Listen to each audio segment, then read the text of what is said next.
জনপ্রিয়তা শুধু আশীর্বাদ নয়, কখনো কখনো তার রূপ নেয় অভিশাপে। এই দেশে কারো নাম যখন উঁচুতে উঠতে থাকে, তখন তার পায়ের নিচে জমতে থাকে হাজার হাজার শত্রু। ঠিক সেই বাস্তবতাই এখন ঘিরে ধরেছে অ্যাডভোকেট তাজুল ইসলামকে। ধারণা করা হচ্ছে, সাম্প্রতিক সময়ে আর্মি অফিসারদের বিরুদ্ধে তার কঠোর অবস্থান তাকে টার্গেটে পরিণত করেছে।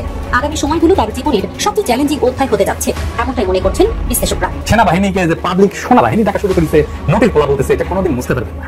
আজ থেকে 10 বছর আগে কল্পনা করতে পারে নাই যে সেনাবাহিনীকে বাংলাদেশের মানুষ মুখ ছুটে গালি দিবে। ক্ষমা চেয়েও লাভ হলো না সেনাপ্রধানের। অবিশ্বাস্য এক কাণ্ড ঘটালেন তাজুল ও নাবিলা। শেষমেশ বাংলাদেশ সেনাবাহিনীতে এক কলঙ্কিত অধ্যায় রচিত হতে যাচ্ছে, যার নায়ক তাজুল ইসলাম এবং ভিলেন সেনাপ্রধান। তবে তাজুল ইসলামকেও ছাড় দিবে না সেনাবাহিনী। সেনাবাহিনীর মূল টার্গেট এখন তাজুল ও নাবিলা ইদ্রিস। আমি মনে করেছি, আমি যদি এই জুলুমের বিরুদ্ধে চুপ থাকি, আইনি লড়াই রাখা হবে, তাদেরকে আদালত আদেশ না করি, আমি আল্লাহর জবাব দিতে পারবো।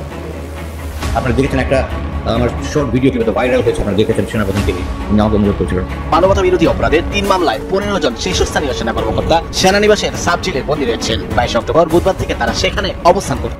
ডক্টর ইউনূস সরকারের ক্ষমতায় থাকা নিয়ে নানান জল্পনা কল্পনা চলছে। ফেব্রুয়ারিতে নির্বাচন এখনো অনিশ্চিত, 100% কেউ বলতে পারে না। নির্বাচনের আগের দিনও বলা যায় না, কারণ নির্বাচনী প্রচারণা চলাকালীন সময় তফসিল ঘোষণা করার পরও বিভিন্ন অঘটন ঘটতে পারে। বিভিন্ন নাশকতা অথবা বিএনপির 2 গ্রুপে মারামারি বা এমন কোনো ঘটনা যাতে নির্বাচন স্থগিত হতে বাধ্য হয়। তাহলে প্রফেসর ইউনূস সরকার কি করবে? মাহফুজ আলমের মন্তব্য নিয়ে সরকারের বিবৃতি। সালমান শাহ হত্যা মামলার নতুন মোড়, নিখোঁজ সামিরা ডন। সম্মানিত দর্শক, আসসালামু আলাইকুম। নতুন একটি নিউজে আপনাকে স্বাগতম। প্রিয় দর্শক, বারবার ক্ষমা চেয়েও এবার আর শেষ রক্ষা হচ্ছে না সেনাপ্রধান জেনারেল ওয়াকারুজ্জামানের। চারদিক থেকে ফেঁসে গিয়ে শীঘ্রই গ্রেপ্তার হয়ে বিচারের মুখোমুখি হবেন সেনাপ্রধান। এবার কি তাহলে সেই 15 সেনা কর্মকর্তার ফাঁসির সাজা হবে? এ নিয়ে যে চাঞ্চল্যকর তথ্য সামনে এলো। এদিকে সেনাবাহিনীর টার্গেটে অ্যাডভোকেট তাজুল ইসলাম, পর্দার আড়ালে চলছে ভিন্ন খেলা। অপরদিকে ডক্টর ইউনূসকে ক্ষমতায় রেখে দিতে পর্দার অন্তরালে এসব কি ঘটছে? হঠাৎ ফেব্রুয়ারিতে নির্বাচন ঘিরে অনিশ্চয়তা, কি চলছে রাজনীতির অন্দরমহলে? প্রিয় দর্শক, রাজনীতির অন্দরমহলে সর্বশেষ খবরাখবর নিয়ে করা আমাদের আজকের ভিডিওতে অত্যন্ত গুরুত্বপূর্ণ তথ্য শেয়ার করা হয়েছে। দয়া করে ভিডিওটি শুরু থেকে শেষ পর্যন্ত ধৈর্য সহকারে দেখে একটি লাইক দিয়ে সবাইকে বেশি বেশি করে শেয়ার করে দিবেন। সেই সাথে আমাদের ভিডিওটি আপনি বাংলাদেশের কোন জেলায় বসে দেখছেন বা শুনছেন সেটি অবশ্যই কমেন্ট বক্সে কমেন্ট করে জানিয়ে দিতে ভুলবেন না। চলুন আর কথা না বাড়িয়ে ভিডিওটিতে একটি লাইক দিয়ে ধারাবাহিকভাবে আজকের বিস্তারিত খবরগুলো দেখে আসি। ক্ষমা চেয়েও লাভ হলো না সেনাপ্রধানের। অবিশ্বাস্য এক কাণ্ড ঘটালেন তাজুল ও নাবিলা। শেষমেশ বাংলাদেশ সেনাবাহিনীতে এক কলঙ্কিত অধ্যায় রচিত হতে যাচ্ছে, যার নায়ক তাজুল ইসলাম এবং ভিলেন সেনাপ্রধান। তবে তাজুল ইসলামকেও ছাড় দেবে না সেনাবাহিনী। সেনাবাহিনীর মূল টার্গেট এখন তাজুল ও নাবিলা ইদ্রিস। অবশেষে বাংলাদেশের বিচার ব্যবস্থা এমন এক মোড়ে এসে পৌঁছালো, যেখানে ক্ষমতাধর অপরাধীরাও আইনের সামনে মাথা ঝুঁকাতে বাধ্য হলো। বছরের পর বছর ধরে গুম ও খুনের অভিযোগে যেসব সেনা কর্মকর্তা ছিল ধরাছোঁয়ার বাইরে, আজ তারাই হাজির হয়েছে আদালতের কাঠগড়ায়। ইতিমধ্যে বহুল আলোচিত ঘাতক সেনা কর্মকর্তাদের বিরুদ্ধে বিচার কার্যক্রম শুরু হয়েছে এবং তাদের এই বিচার তাদের জীবনের ইতি টানবে, এটাই ধারণা করা হচ্ছে। সম্প্রতি আদালত তাদের জামিন নামঞ্জুর করে সরাসরি হাজতে পাঠানোর নির্দেশ দিয়েছেন। দক্ষিণ এশিয়ার ইতিহাসে এমন ঘটনা আগে কখনোই ঘটেনি, যেখানে দেশের সাধারণ জনগণকে গুম ও খুনের অপরাধে সেনা কর্মকর্তাদের হাজির হতে হয়েছে আইনের কাঠগড়ায়।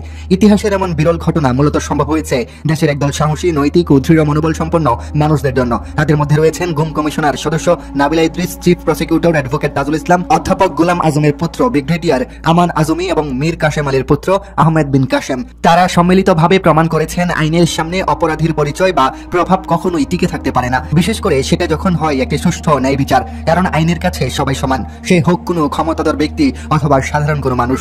অথচ একসময় কেউ কল্পনাও করতে পারেননি দীর্ঘদিন ধরে শোষণ করে আসা এই সকল সেনা কর্মকর্তাদের আইনের আওতায় আনা হবে। আজ এটাই যেন অদৃশ্যমান হচ্ছে সকলের সামনে। বহু বছর ধরে ক্ষমতার আড়ালে লুকিয়ে থাকা এসব প্রভাবশালী কর্মকর্তা অবশেষে আদালতের সামনে হাজির হতে বাধ্য হয়েছেন। এই ঘটনা শুধু আইনি নয়, নৈতিক সাহসের এক বিরল দৃষ্টান্ত। বিশ্লেষকরা বলছেন, বিচার কার্যক্রম শুরু করাটা ছিল রাজনৈতিকভাবে ক্ষমতাসীনদের অপসারণের চেয়েও কঠিন একটি চ্যালেঞ্জ। কারণ এটি শুধুমাত্র একটি মামলার বিচার কার্য নয়, বরং রাষ্ট্রযন্ত্রের একটি জটিল ক্ষমতা কাঠামোর বিরুদ্ধে ন্যায় বিচার প্রতিষ্ঠার লড়াই। তবু নাবিলা ইদ্রিস, তাজুল ইসলাম, আমান আজমি এবং আহমেদ বিন কাশেমরা সেই কঠিন পথ থেকেই বেছে নিয়েছিলেন, যেখানে বারবার জীবনের ঝুঁকি থাকলেও তারা পিছিয়ে যায়নি।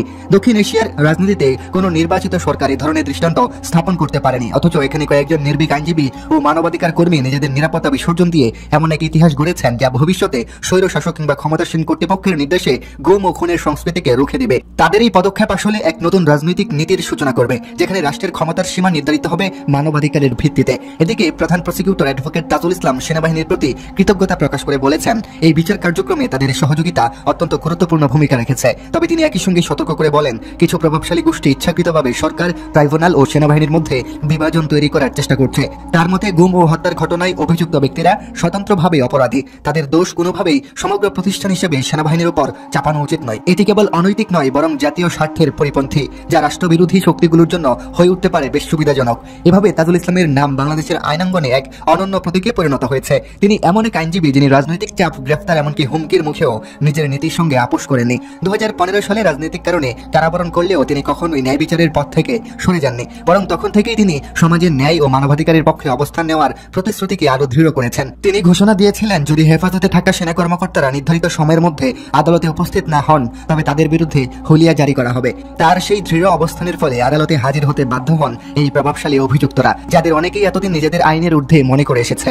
অন্যদিকে নাবিলা ইদ্রিস গুম কমিশনের সদস্য হিসেবে অক্লান্ত পরিশ্রম করে এসেছেন গুম ও খুনের নেপথ্যে থাকা সত্য উদ্ঘাটন করার জন্য। রাজনৈতিক চাপ, বিভিন্ন কটাক্ষ ও ব্যক্তিগত ঝুঁকি সত্ত্বেও তিনি কখনোই নতি স্বীকার করেননি। তাকে একসময় জামায়াতের ঘনিষ্ঠ ও নিয়োগ বাণিজ্যকারী বলে অপবাদ দেওয়ার চেষ্টা করা হলেও আজ তার সততা ও সাহসের প্রমাণ খোলা বইয়ের মতো উঠে এসেছে সবার সামনে। তিনি এমন এক বাস্তব চিত্র উন্মোচন করেছেন যা শুধু বিচার প্রক্রিয়ার ভিত্তি তৈরি করেননি, বরং ভবিষ্যতের জন্য পাঠিয়ে দিয়েছে একটি সতর্ক সংকেত, যেখানে আর কোনো অপরাধীর ক্ষমতার আড়ালে বেশি দিন লুকিয়ে থাকতে পারবে না। সব মিলিয়ে সেনা কর্মকর্তাদের বিচারের দিনটি বাংলাদেশের ইতিহাসে এক স্মরণীয় মুহূর্ত হিসেবে ধরা দিয়েছে সকলের দৃষ্টিতে। আমি মনে করেছি, আমি যদি এই জুলুমের বিরুদ্ধে চুপ থাকি, আইনি লড়াই না করি, তাদেরকে আদালতে সোপর্দ না করি, আমি আল্লাহর কাছে জবাব দিতে পারবো না। আপনারা দেখেছেন একটা আমার শর্ট ভিডিও কিন্তু ভাইরাল হয়েছে, আপনারা দেখেছেন সেনাপ্রধানকে নিয়ে, উনি আমাকে অনুরোধ করেছিলেন, অনেকে আমাকে সাবেক এবং বর্তমান। আমি মনে করেছি যে মেসেজটা আমি এখন দিতে চাচ্ছি সেটা হলো, আপনারা শুনেছেন আমি যেদিন ওয়ারেন্ট বেরিয়েছে এবং তারপরে যেদিন তারা হাজির হয়েছে জেনারেলগুলো আদালতে, আমি সেদিন বেরিয়ে বলেছি আমি প্রতিহিংসার জন্য মামলা করিনি। আমি করেছি যেন ভবিষ্যতে এমন কোনো স্বৈরাচার এদেশে না হয়, এই মামলা দিয়ে যেন শিক্ষা লাভ করে। আমার আরমানের মতো, অ্যাম্বাসেডর মারুফের মতো, মাইকেল চাকমার মতো, হাসিনের মতো আর কাউকে গুম হতে না হয়, পরিবারগুলো মানবেতর জীবনযাপনে বাধ্য না হয়। আমি বইয়ের গণনায় যাচ্ছি না, আপনারা বই পড়ে নেবেন। আমার দুটো উদ্দেশ্য ছিল আমি এই মামলা করেছি। একটা মেসেজ যারা ভবিষ্যতে রাষ্ট্রের কর্ণধার হবে, তারা যেন কোনোদিন ধৃষ্টতা না হয় যে আমি আবার আইনের বিরোধী কোনো কাজ করব, জুলুম করব, অপশাসন করব। তারা যেন ইনসাফের ভিত্তিতে দেশ পরিচালনা করে। যদি দৃষ্টান্তমূলক শাস্তি হয়, তাহলে এটা নিশ্চিত করা সম্ভব হবে। জনপ্রিয়তা শুধু আশীর্বাদ নয়, কখনো কখনো তার রূপ নেয় অভিশাপে। এই দেশে কারো নাম যখন উঁচুতে উঠতে থাকে, তখন তার পায়ের নিচে জমতে থাকে হাজার হাজার শত্রু। ঠিক সেই বাস্তবতাই এখন ঘিরে ধরেছে অ্যাডভোকেট তাজুল ইসলামকে। ধারণা করা হচ্ছে, সাম্প্রতিক সময়ে আর্মি অফিসারদের বিরুদ্ধে তার কঠোর অবস্থান তাকে টার্গেটে পরিণত করেছে। আগামী সময়গুলো তার জীবনের সবচেয়ে চ্যালেঞ্জিং অধ্যায় হতে যাচ্ছে, এমনটাই মনে করছেন বিশ্লেষকরা। তবে একটা জিনিস নিশ্চিত, তাজুল ইসলামকে একা ছাড়বে না বাংলাদেশ জামায়াত ইসলাম। দলীয় সূত্রে জানা গেছে, তাকে চোখে চোখে রাখা হচ্ছে এবং সর্বোচ্চ নিরাপত্তা দেওয়ার প্রস্তুতিও নিচ্ছে সংগঠনটি। ইতিহাস এক অদ্ভুত নাট্যমঞ্চ, যেখানে ক্ষমতার আলো একদিন নিভে গিয়ে অন্ধকারে ঢেকে যায় প্রভাবশালী মুখগুলো। যে বিচারালয়ের দেয়াল একসময় ক্ষমতার দম্ভে কেঁপে উঠত, আজ সেখানেই দাঁড়িয়ে বিচার পাচ্ছে সেই ক্ষমতারই প্রতিচ্ছবি। আর সেই দৃশ্যের কেন্দ্রবিন্দুতে এখন দাঁড়িয়ে আছেন অ্যাডভোকেট তাজুল ইসলাম। আজ থেকে এক যুগ আগের বাংলাদেশ, দেশ জুড়ে তখন আওয়ামী লীগের একচ্ছত্র রাজত্ব। ৭১-এর চেতনা বিক্রির নামে জামায়াত শিবিরের ওপর চলছিল নির্মম নির্যাতন। রাস্তার মোড়ে দাড়িওয়ালা মানুষ দেখলেই গুম হতো। জামায়াত নেতাদের বন্দী করে নিপীড়ন চালানো ছিল নিত্যদিনের রুটিন। সে সময় শিবিরের নাম উচ্চারণ করাও ছিল ভয়ের বিষয়। কিন্তু সেই অন্ধকার সময়েও এক তরুণ আইনজীবী তাজুল ইসলাম দাঁড়িয়েছিলেন সত্যের পাশে। তিনি আইনি লড়াই চালিয়েছিলেন জায়েবের রক্তচক্ষুকে উপেক্ষা করে। হয়তো টিকতে পারেননি দীর্ঘদিন, কিন্তু তার বুকের ভেতর দাউ দাউ করে জ্বলেছিল এক আগুন। যেদিন অন্যায়ের বিচার হবে, সেদিন তিনি থাকবেন ন্যায়ের ময়দানে। সময় ঘুরেছে, আজ আদালতের কাঠগড়ায় দাঁড়াতে বাধ্য হচ্ছে সেই সব জালিমরা। আর ন্যায়ের সেই যুদ্ধের নেতৃত্বে রয়েছেন তাজুল ইসলাম। ২৪-এর আন্দোলনের পর শেখ হাসিনার পতন ঘটলে তার সহযোগীদের বিচারের দায়িত্ব পান তাজুল ইসলাম। শেখ হাসিনাকে হয়তো এখন আসামির কাঠগড়ায় দাঁড় করাতে পারেননি তিনি, তবে হাসিনার সহযোগীদের খুঁজে খুঁজে বের করেছেন তিনি। এমনকি প্রশাসনে থাকা হাসিনার সহযোগী আর্মি অফিসারদের রীতিমতো 12টা বাজিয়ে ছেড়েছেন তিনি। প্রথমে অভিযুক্ত আর্মি অফিসারদের নামে ওয়ারেন্ট জারি করলে চুপিসারে তাদেরকে একটি ভবনে রাখে তাদের সহযোগী দোসররা। আসামি হিসেবে আদালতের কাঠগড়ায় দাঁড়ানোটা তাদের কাছে নাকি বেশ লজ্জাজনক। তবে বিষয়টিকে কোনোভাবেই মেনে নিচ্ছিল না তাজুল ইসলাম। তাজুল ইসলাম বিশ্বাস করেন এই দেশে আইন সবার জন্য সমান, অপরাধীদের অন্য কোনো পরিচয় নেই। তাদের একমাত্র পরিচয় তারা অপরাধী, আর অপরাধীদের অবশ্যই শাস্তির আওতায় আসতে হবে। আর্মি অফিসারদের এমন লুকোচুরি দেখে অবশেষে তাদের নামে হুলিয়া জারি করার হুমকি দেন তাজুল ইসলাম। তাজুল ইসলাম বলেন, তারা যদি আদালতে হাজির না হয় তাহলে তাদের নামে পত্রিকায় বিজ্ঞপ্তি প্রকাশ করা হবে এবং তাদের অনুপস্থিতিতে তাদের ব্যাপারে হুকুমের জারি হবে। তাজুল ইসলামের এমন কথায় কেঁপে ওঠে তাদের আস্তানা।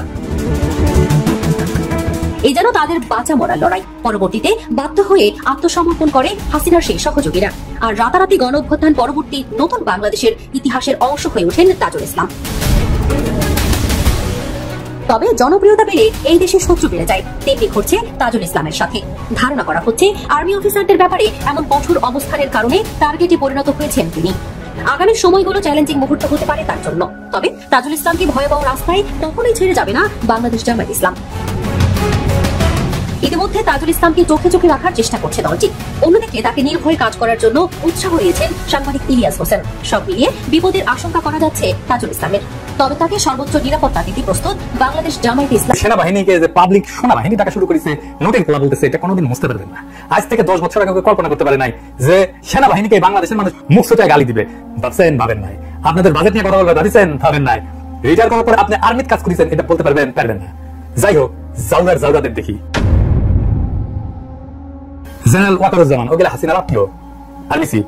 ওগুলা আর্মিসি হবে পারে না, কারণ শুনেছি, আমি সত্য মিথ্যা জানি না, যে হার্টের কোনো সমস্যা থাকলে নাকি আর্মিসি খাওয়া যায় না। তো ওর নাকি হার্টের সমস্যা আছে, মানে ওর নাকি হার্টের মধ্যে কি লাগানো হয়েছে আর কি। আচ্ছা, 2 number lieutenant general Mujibur Rahman, quarter master general. 3 number জাউদা lieutenant general Mohammad Shahinul Haque, chief of general staff, CGS বলে। Brigadier general Imran Hamid, commander 46 brigade. এই হচ্ছে ওই কইছিল না নির্মূল কর্ম, ওই হামজাদা। এটা যে brigadier general S M Zakaria Hossain, এটা কমান্ডার 14 স্বতন্ত্র ইঞ্জিনিয়ারিং ব্রিগেড। এরই লোকজন করেছিল ওই যে এখানে এটা লাগানো, ওই যে বিদ্যুৎ চমকের লাগানো, এটা হলো ওটপলাবান। Brigadier general Nazim, director military operations. Major general Mostafinul Baki, group commander, Bangladesh army aviation group. এই যে সমস্ত ইয়েগুলো উড়েছিল না, যে ধ্বংস হয়েছিল না, এই হারামজাদা তুলেছিল। এটা major general Shakil Ahmed, GOC Rangpur cantonment. আর এটা major general Khalid Mahmud, GOC Bogura cantonment. হারামজাদা তুই জায়গা পেছ নাই, আমার বাড়ি যে বসেছিস তুই, হ্যাঁ উঠিতে সামনেছো। 10 number major general Sheikh Sarwar Hasan, GOC Cox's Bazar cantonment. 11 number brigadier general Khaled Kamal, operation commander PGR. তাছাড়া চামড়া তুলে নেওয়া হবে তোমাদের নোটির পোলারা। যদি সৈনিকেরা ধরে থাপড়ায় তাহলে আমরা ছেড়ে দিব। যাই হোক, কয়ে রাখলাম যে কাগেরে ধরা হবে, সেটা আমরা লিস্টি করে রাখছি। দুনিয়ার কোথাও জায়গা হবে না। ডক্টর ইউনূস সরকারের ক্ষমতায় থাকা নিয়ে নানান জল্পনা কল্পনা চলছে। ফেব্রুয়ারিতে নির্বাচন এখনো অনিশ্চিত, 100% কেউ বলতে পারে না। নির্বাচনের আগের দিনও বলা যায় না, কারণ নির্বাচনী প্রচারণা চলাকালীন সময় তফসিল ঘোষণা করার পরও বিভিন্ন অঘটন ঘটতে পারে। বিভিন্ন নাশকতা অথবা বিএনপির 2 গ্রুপে মারামারি বা এমন কোনো ঘটনা যাতে নির্বাচন স্থগিত হতে বাধ্য হয়। তাহলে প্রফেসর ইউনূস সরকার কি করবে? তারা কি ক্ষমতায় থেকে যাবে না অন্য কাউকে দিয়ে যাবে? তো দর্শক, উপদেষ্টাদের মধ্যে ইখতিলাফ আছে। উপদেষ্টা মাহফুজ আলমের একটা বক্তব্য বিভ্রান্তি তৈরি করেছে বলে দাবি করছেন ডক্টর ইউনূস সরকার নিজেই। একদম সরকারের পক্ষ থেকে বিবৃতি দেওয়া হয়েছে যে মাহফুজের বক্তব্য বিভ্রান্তি সৃষ্টি করেছে। তাহলে সঠিক বক্তব্য কি? সঠিক বক্তব্যের তাৎপর্য কি? যে আসলে কি এটা যে ফেব্রুয়ারিতে নির্বাচন অনিশ্চিত এবং নির্বাচন 2 বছর পর হলেও সেই পর্যন্ত ইউনূস সরকার থাকবে, নির্বাচন না দিয়ে নির্বাচিত সরকারের হাতে ক্ষমতা হস্তান্তর না করে তারা যাবে না, কি বোঝা যায়? দর্শক, প্রথমে বলবো যে প্রফেসর ইউনূস কতদিন ক্ষমতায় থাকবেন কি থাকবেন না এটা নিয়ে নিঃসন্দেহে ধোঁয়াশা আছে এবং থাকবে। এবং কবে যাবেন এটা যাওয়ার আগের দিন পর্যন্ত কেউ বলতে পারবে না। এবং নির্বাচন হবে কিনা ফেব্রুয়ারিতে, নির্বাচনের আগের দিন পর্যন্ত কেউ বলতে পারবে না। কারণ তফসিল ঘোষণা করার পর নির্বাচনের প্রচারণা চলমান থাকা অবস্থায় কিন্তু স্থগিত করে। 111 এসেছে কোন প্রেক্ষাপটে, কিভাবে? ভোটের কিছুদিন আগে 111 এসেছে। বিএনপি একটা ভোট করবে, সব রেডি, ওই সময়টাতে 111 এসেছে। আওয়ামী লীগ নির্বাচন ঠেকিয়ে দিতে পেরেছিল সেই 2006 সালে। তো এরকম হতে পারে। তো দর্শক, অন্তর্বর্তী সরকারের বিবৃতি, উপদেষ্টা পরিষদের কার্যক্রম নিয়ে মাহফুজ আলমের বক্তব্য বিভ্রান্তি সৃষ্টি করেছে। এদিকে তত্ত্বাবধায়ক সরকার ফিরলেও নির্বাচন হবে এ সরকারের অধীনেই, মন্তব্য শিশির মনিরের। তত্ত্বাবধায়ক সরকার ফিরলেও আগামী নির্বাচন অন্তর্বর্তীকালীন সরকারের অধীনেই হবে বলে মন্তব্য করেছেন জামায়াতের আইনজীবী শিশির মনির। মঙ্গলবার তত্ত্বাবধায়ক সরকার বাতিলের রায়ের বিরুদ্ধে প্রধান বিচারপতি সৈয়দ রেফাত আহমেদের নেতৃত্বাধীন আপিল বিভাগের পূর্ণাঙ্গ বেঞ্চে চতুর্থ দিনের শুনানি হয়। শুনানি শেষে তিনি এ মন্তব্য করেন। শুনানিতে আইনজীবী শিশির মনির বলেন, তত্ত্বাবধায়ক সরকারের ধারণা একটি অনন্য ইউনিক, তবে রাজনৈতিক নেতাদের দূরদর্শিতার অভাবে তত্ত্বাবধায়ক সরকার বাতিল হয়। এর আগে তৃতীয় দিনের শুনানিতে আইনজীবী শিশির মনির আদালতকে বলেন, যে প্রক্রিয়া তত্ত্বাবধায়ক সরকার বাদ দেওয়া হয়েছিল তা ছিল পরিকল্পিত।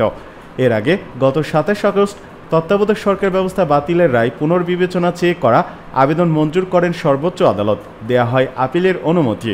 এরপর সুশাসনের জন্য নাগরিক সুজন সম্পাদক ডক্টর বদিউল আলম মজুমদার সহ 5 জন, বিএনপি মহাসচিব মির্জা ফখরুল ইসলাম আলমগীর, জামায়াতের সেক্রেটারি জেনারেল গোলাম পরোয়ার আপিল করেন।